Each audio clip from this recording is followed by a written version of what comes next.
ಎಲ್ಲರಿಗೂ ನನ್ನ ನಮಸ್ಕಾರಗಳು. 2026-27ನೇ ಸಾಲಿನ ಸೇತುಬಂಧ ವಿಷಯ ಗಣಿತ ತರಗತಿ 6ನೇ. ಇಲ್ಲಿ ಈ ಒಂದು ವಿಡಿಯೋದಲ್ಲಿ DSRT ಇಂದ ನೀಡಲಾಗಿರ್ತಕ್ಕಂಥ ಬುನಾದಿ ಕಲಿಕಾ ಸೂಚಕಗಳು, 6ನೇ ತರಗತಿ ಗಣಿತ ಕಲಿಕಾ ಸಾಮರ್ಥ್ಯಗಳು, ಪೂರ್ವ ಪರೀಕ್ಷೆ ಪ್ರಶ್ನೆ ಪತ್ರಿಕೆ, ಉತ್ತರ ಪತ್ರಿಕೆ, ಸಾಫಲ್ಯ ಪರೀಕ್ಷೆ ಪ್ರಶ್ನೆ ಪತ್ರಿಕೆ, ಉತ್ತರ ಪತ್ರಿಕೆ, ವಿಶ್ಲೇಷಣೆ ಮತ್ತು ಫಲಿತಾಂಶಗಳನ್ನ ಈ ವಿಡಿಯೋದಲ್ಲಿ ನಾವು ನೋಡೋಣ. ಮೊದಲಿಗೆ 6ನೇ ತರಗತಿ ಗಣಿತಕ್ಕೆ ಸಂಬಂಧಪಟ್ಟಿರುವಂತಹ ಗಣಿತ ಕಲಿಕಾ ಫಲಗಳನ್ನ ನೋಡೋಣ. ಲರ್ನಿಂಗ್ ಔಟ್ಕಮ್ಸ್ ಗಳನ್ನ ನೋಡೋಣ. 6ನೇ ತರಗತಿ ಗಣಿತ 1ನೇ 4 ಅಂಕಿಯ ಸಂಖ್ಯೆಗಳನ್ನು ಓದುವುದು, ಬರೆಯುವುದು ಮತ್ತು ಅರ್ಥೈಸಿಕೊಳ್ಳುವುದು. 2ನೇದು ಸರಳ ಸಂದರ್ಭಗಳಲ್ಲಿ 4 ಅಂಕಿಯ ಸಂಖ್ಯೆಗಳ ಸಂಕಲನ, ವ್ಯವಕಲನ, ಗುಣಾಕಾರ ಮತ್ತು ಭಾಗಾಕಾರ. 3ನೇದು ಮೂಲ ಕ್ರಿಯೆಗಳನ್ನು ಬಳಸಿ ಸರಳ ವಾಕ್ಯ ರೂಪದ ಲೆಕ್ಕಗಳನ್ನು ಬಿಡಿಸುವುದು. 4ನೇದು ನಿತ್ಯ ಜೀವನದಲ್ಲಿ ಸಮಯ, ಹಣ, ಅಳತೆ ಮತ್ತು ದತ್ತಾಂಶಕ್ಕೆ ಸಂಬಂಧಿಸಿದ ಗಣಿತವನ್ನು ಅನ್ವಯಿಸುವುದು. 5ನೇದು ಅಪವರ್ತನಗಳು ಮತ್ತು ಅಪವರ್ತ್ಯಗಳನ್ನು ಗುರುತಿಸುವುದು ಹಾಗೂ ಬರೆಯುವುದು. 6ನೇದು ಉದ್ದ, ತೂಕ ಮತ್ತು ಗಾತ್ರದ ಪ್ರಮಾಣಿತ ಮಾನಗಳನ್ನು ದೊಡ್ಡ ಮತ್ತು ಸಣ್ಣ ಮಾನಗಳಿಗೆ ಪರಿವರ್ತಿಸುವುದು.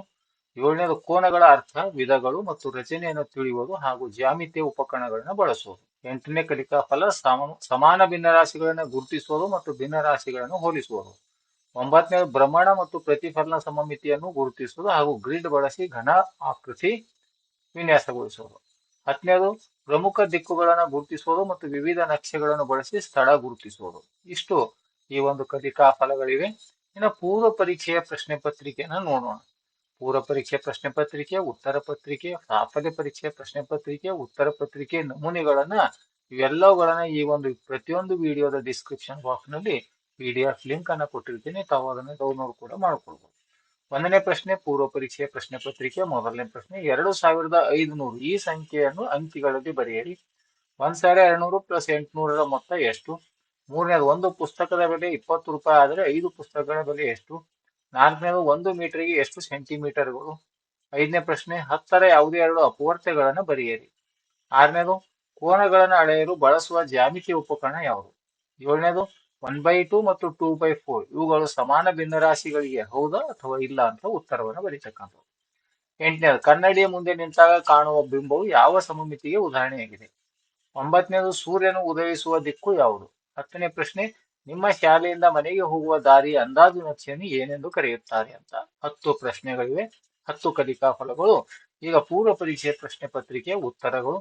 ಪೂರ್ವ ಪರೀಕ್ಷೆಯ ಉತ್ತರಗಳನ್ನು ನೋಡೋಣ. ಮೊದಲನೇದು 2500 ಉತ್ತರ. 2ನೇ ಪ್ರಶ್ನೆಗೆ 2000.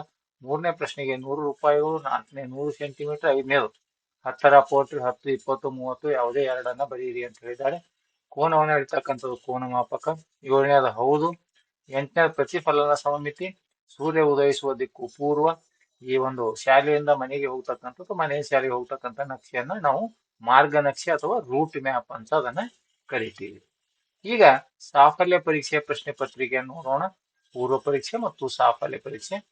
ಸಾಫಲ್ಯ ಪರೀಕ್ಷೆ ಪ್ರಶ್ನೆ ಪತ್ರಿಕೆ ಮೊದಲನೇ ಪ್ರಶ್ನೆ 9876 ಈ ಸಂಖ್ಯೆಯನ್ನು ಅಕ್ಷರಗಳಲ್ಲಿ ಬರೆಯಿರಿ. ಬಿಡಿಸಿ 4500ರಲ್ಲಿ 2250 ಕಳೆದಾಗ ಬರುವಂತ ಉತ್ತರ ಎಷ್ಟು? 3ನೇದು ಒಂದು ಶಾಲೆಯಲ್ಲಿ 1200 ಚಾಕ್ಲೇಟ್ಗಳನ್ನು 60 ಮಕ್ಕಳಿಗೆ ಸಮಾನವಾಗಿ ಹಂಚಿದರೆ ಒಬ್ಬನಿಗೆ ಎಷ್ಟು ಸಿಗುತ್ತವೆ? 4ನೇದು 2.5 ಕಿಲೋಗ್ರಾಂ ಎಂದರೆ ಎಷ್ಟು ಗ್ರಾಮ್ಗಳು? 5ನೇದು 12ರ ಎಲ್ಲಾ ಅಪವರ್ತನಗಳನ್ನು ಬರೆಯಿರಿ. ಅಪವರ್ತನಗಳು.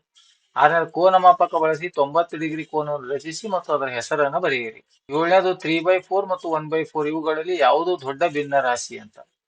8ನೇದು ಒಂದು ಸಮಬಾಹು ತ್ರಿಕೋನಕ್ಕೆ ಇರುವ ಪ್ರತಿಫಲನ ಸಮಮಿತಿ ಅಕ್ಷಗಳ ಸಂಖ್ಯೆ ಎಷ್ಟು? 9ನೇದು ಒಂದು ಚೌಕಕ್ಕೆ ಎಷ್ಟು ಪ್ರತಿಫಲನ ಸಮಮಿತಿ ಅಕ್ಷಗಳಿವೆ? 10ನೇದು ನಕ್ಷೆಯಲ್ಲಿ ಉತ್ತರ ದಿಕ್ಕನ್ನು ಸಾಮಾನ್ಯ ಯಾವ ಭಾಗದಲ್ಲಿ ಗುರುತಿಸಲಾಗುತ್ತದೆ ಅಂತ ಇದೆ ಪ್ರಶ್ನೆ.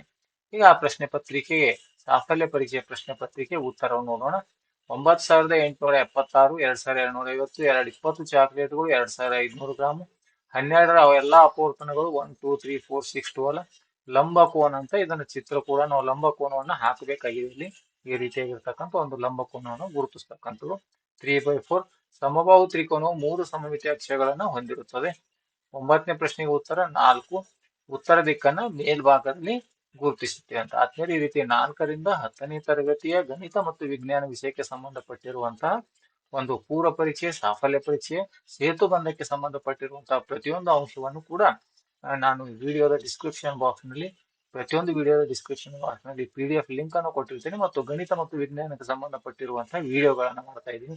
ವಿಡಿಯೋ ಇಷ್ಟವಾದರೆ ದಯವಿಟ್ಟು ಲೈಕ್ ಮಾಡಿ, ಶೇರ್ ಮಾಡಿ ಅಂತ ಹೇಳುತ್ತಾ ಅಲ್ಲಿರುವಂತಹ ಹೈಪ್ ಬಟನ್ ಮೇಲೆ ಕ್ಲಿಕ್ ಮಾಡೋದ್ರ ಮೂಲಕ ಸಪೋರ್ಟ್ ಮಾಡಿ ಅಂತ ಹೇಳುತ್ತಾ ಈ ವಿಡಿಯೋ ನೋಡಿರುವ ತಮ್ಮೆಲ್ಲರಿಗೂ ನನ್ನ ನಮಸ್ಕಾರಗಳು.